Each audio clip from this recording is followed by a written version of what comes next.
Hello guys! So for today's video, wait, I just need to comb my hair. See you. I don't really comb my hair, so let me just put some combs. Hello mga ka-nomoto! It's me again, Anji.nomoto, and thank you for stopping by. If you're new here, hi, what's up? Welcome to my channel. So for today's video, I'm gonna show you how I make my thumbnail for my YouTube channel. So stay tuned!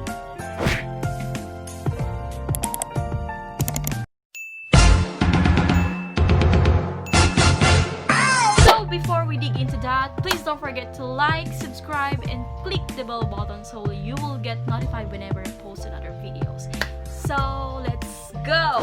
For today's video, as I've said earlier, and on my thumbnail, as you can see, is I am going to show you how I edit my pictures or edit my thumbnail for my YouTube channel. So they're just simple and easy to make.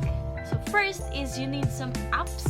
Of course, a cell phone or your computer, of course, to edit those pictures.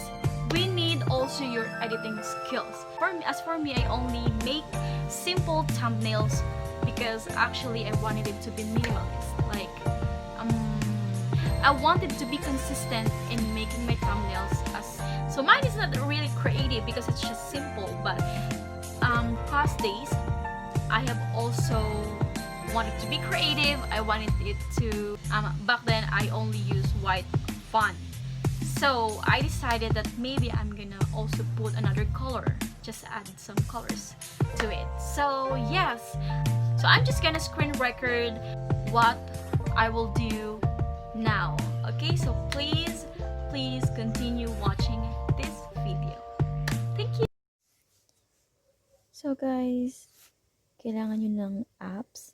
Kagaya ng sinabi ko kanina, ang apps kasi na ginagamit ko is yung PixArt, VLLO, and of course, kumukuha din ako sa Pinterest. So, para may background tayo, kukuha muna ako sa Pinterest. Yan, yung parang pang background picture muna natin. Yan, pagkukuha ko dyan, syempre, sisave natin. Save din. So, make sure na kukuha kayo sa Pinterest nang connected dun sa gagawa niyo ng thumbnail. So, na-download ko na yung image. Then, pupunta ulit tayo sa PixArt.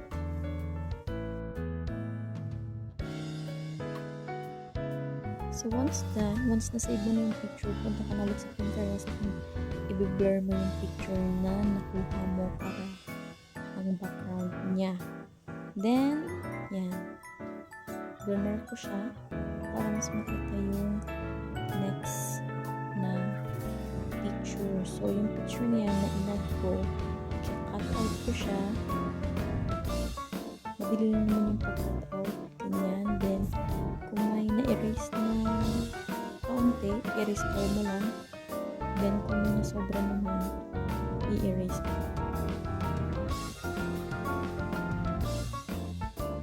Yan. Easy peasy.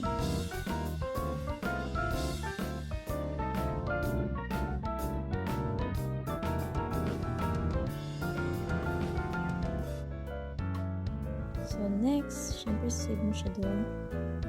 Next naman is talagyan ko siya ng border para mas makita yung picture kasi siya talaga yung nasa unahan.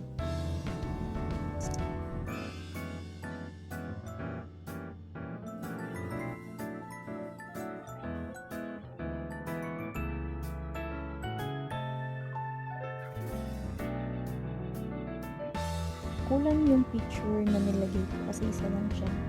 So, kailangan kong kumuha ulit ng iba. Make sure na yung picture, again guys, is same dun sa kung ano yung content mo.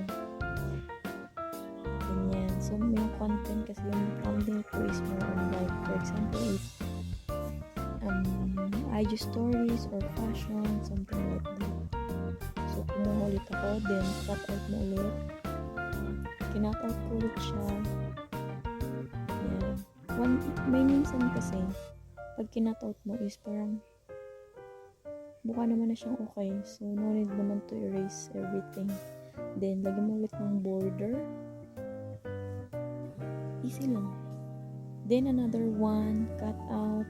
Then, restore kung may na-delete. Then, kung sumobra, erase. Ganyan.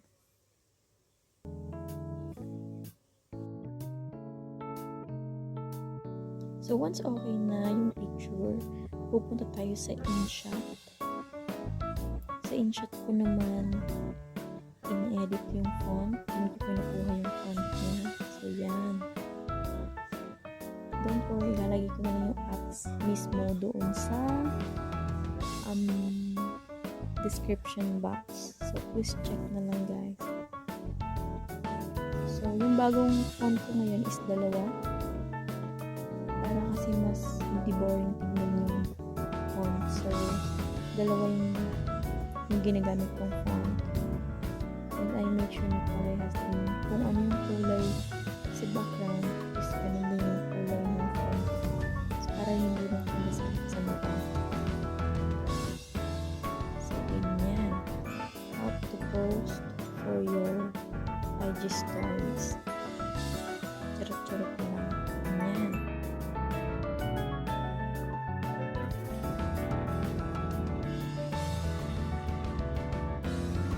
Up to you naman kung ano yung gusto mong style. Pero ganyan lang kasi yung style ko. Simple as that. Hindi ko na siya nilalagyan ng bongo-bongos.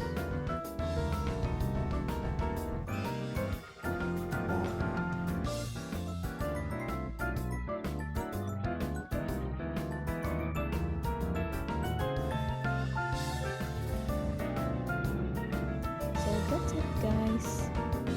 Easy peasy. Okay na, save mo na lang siya. Then, ready to upload mo dun mismo sa my YouTube studio mo pag magpa-upload ka ng thumbnail for your YouTube channel. So, yes!